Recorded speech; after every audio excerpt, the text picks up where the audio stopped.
ನಮಸ್ತೆ ಮಾಸ್ಟರ್ಸ್. 96ನೇ ದಿನದ ತುಳಸೀದಳ ಭಾಗ 2ರ ಪತ್ರಿಜಿ ಆತ್ಮಜ್ಞಾನ ಪ್ರಕಾಶಕ್ಕೆ ನಿಮಗೆಲ್ಲರಿಗೂ ಸ್ವಾಗತ ಸುಸ್ವಾಗತ ಮಾಸ್ಟರ್ಸ್. ಈ ದಿನದ ಸಂದೇಶ ಜ್ಞಾನಪದ ದೀಪಿಕೆಗಳು ಅಂತ. ಸಂಸಾರವೇ ನಿರ್ವಾಣ, ನಿರ್ವಾಣವೇ ಸಂಸಾರ. ದೇಹವೇ ದೇವಾಲಯ, ಗೃಹವೇ ಆಶ್ರಮ. ಜೀವನೇ ದೇವನು, ದೇವನೇ ಜೀವನು. ನಾನೇ ನೀವು, ನೀವೇ ನಾನು. ನಾನೇ ಎಲ್ಲ, ಎಲ್ಲ ನಾನೇ. ಇಲ್ಲಿರುವ ಹಾಗೆ ಮೇಲಿದೆ, ಮೇಲಿರುವ ಹಾಗೆ ಇಲ್ಲಿದೆ. ಈ ಮತದಲ್ಲಿರುವುದೇ ಆ ಮತದಲ್ಲಿದೆ, ಆ ಮತದಲ್ಲಿರುವುದೇ ಈ ಮತದಲ್ಲಿದೆ. ನಾನು ಮರಣಿಸಿದರೇನೇ ಜೀವನ, ನಾನು ಜೀವಿಸಿದರೆ ಮರಣ. ನನ್ನದು ಅಂದುಕೊಂಡರೆ ನನ್ನದು ಎಲ್ಲ ಹೋಗುತ್ತದೆ. ನನ್ನದು ಎಂಬುದು ಇಲ್ಲದಿದ್ದರೆ ಇರುವುದೆಲ್ಲ ನನ್ನದೇ. ಜ್ಞಾನಾನ್ಮುಕ್ತಿ ಎನ್ನುವುದು ಕಪಿಲ ಮಹಾಮುನಿಯರ ವಿರಚಿತ ಸಾಂಖ್ಯ ಸೂತ್ರ. ಆತ್ಮಜ್ಞಾನ ವಿನಃ ದುಃಖದಿಂದ ಮುಕ್ತಿ ಎಂಬುದು ಅಸಂಭವ. ಅದೇ ವಿಧವಾಗಿ ಧ್ಯಾನ ವಿನಃ ಆತ್ಮಜ್ಞಾನ ಎನ್ನುವುದು ಕೂಡ ಅಸಂಭವ. ಆದ್ದರಿಂದಲೇ ಧ್ಯಾನಾನ್ ಜ್ಞಾನಃ ಎಂದು ಮೂಲಭೂತವಾಗಿ ಹೇಳಲೇಬೇಕು. ಧ್ಯಾನದಿಂದಲೇ ಜ್ಞಾನ, ಜ್ಞಾನದಿಂದಲೇ ಮುಕ್ತಿ. ಅನಂತರ ಪರಂಪರೆಯಾಗಿ ದಿವ್ಯ ಚಕ್ಷುವಿನ ಉತ್ತೇಜನ. ಧ್ಯಾನದಿಂದಲೇ ಜ್ಞಾನ, ಜ್ಞಾನದಿಂದಲೇ ಮುಕ್ತಿ. ಧ್ಯಾನ ಅಂದರೆ ಮುಂಚಿತವಾಗಿ ಚಿತ್ತವೃತ್ತಿ ನಿರೋಧ. ಅನಂತರ ಪರಂಪರೆಯಾಗಿ ದಿವ್ಯ ಚಕ್ಷುವಿನ ಉತ್ತೇಜನ. ದಿವ್ಯ ಚಕ್ಷುವಿನಿಂದ ಬರುವುದೇ ಜ್ಞಾನ. ಅಂತಹ ಜ್ಞಾನದಿಂದ ಬರುವುದೇ ಮುಕ್ತಿ. ಆದ್ದರಿಂದ ಜ್ಞಾನಾನ್ಮುಕ್ತಿ ಎಂದಿದ್ದಾರೆ. ಧ್ಯಾನ ಎನ್ನುವುದು ಶ್ವಾಸದ ಮೇಲೆ ಗಮನದಿಂದಲೇ ಸಾಧ್ಯ. ಇದು ಇನ್ನು ನಿಮ್ಮಿಷ್ಟ. ಚಿನ್ನದ ಫಸಲನ್ನು ಬೆಳೆಸಿಕೊಳ್ಳಿ. ಅಂದರೆ ಧ್ಯಾನ ಎಂಬುದು ಶ್ವಾಸದ ಮೇಲೆ ಗಮನ ಅಂದರೆ ಗಮನದಿಂದಲೇ ಸಾಧ್ಯ.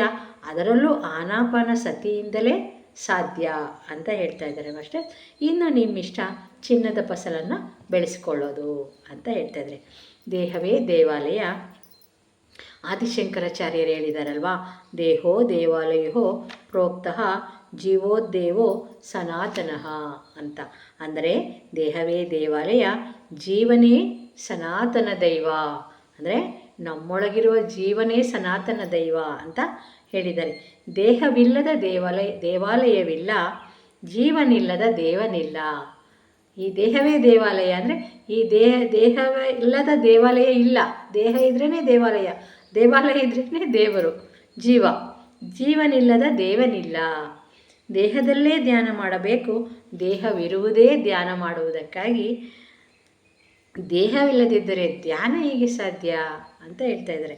ದೇಹ ನಶಿಸಿದ ನಂತರ ಜೀವನು ಮೇಲಿನ ಲೋಕಗಳಿಗೆ ಹೋದ ನಂತರ ಅಲ್ಲಿ ತಲೆ ಚೆಚ್ಚಿಕೊಳ್ಳಬೇಕಾಗುತ್ತದೆ. ಅಲ್ಲಿ ದೇಹ ಇರಲ್ಲ, ಬರೀ ಆತ್ಮ ಇರುತ್ತೆ, ಏನು ಮಾಡೋಕ್ಕಾಗಲ್ಲ. ಅದಕ್ಕೋಸ್ಕರ ನಾವು ತಲೆ ಚೆಚ್ಕೋಬೇಕಾಗುತ್ತೆ. ಆಗ ಅದಕ್ಕೋಸ್ಕರ ನಾವು ದೇಹದಲ್ಲಿ ಇರುವಾಗಲೇ ನಾವು ಎಲ್ಲವನ್ನು ಮಾಡಬೇಕು. ಅಲ್ಲಿ ದೇಹವಿಲ್ಲ, ಆದ್ದರಿಂದ ಧ್ಯಾನ ಮಾಡಲಾಗುವುದಿಲ್ಲ. ಆಗ ಮಾಡಬೇಕಾಗಿರುವುದು ಮತ್ತೊಂದು ಜನ್ಮಕ್ಕಾಗಿ ನಿರೀಕ್ಷೆಯಷ್ಟೇ. ಅದಕ್ಕೋಸ್ಕರ ನಾವು ಈಗ ಜನ್ಮ ತಗೊಂಡು ಬಂದಿದ್ದೀವಿ. ಇವಾಗಲೇ ಧ್ಯಾನ ಜ್ಞಾನ ಎಲ್ಲವನ್ನು ಮಾಡ್ತಾ ಎಲ್ಲವನ್ನು ತಿಳಿತಾ ಹೋಗೋಣ ಮಾಸ್ಟರ್ಸ್.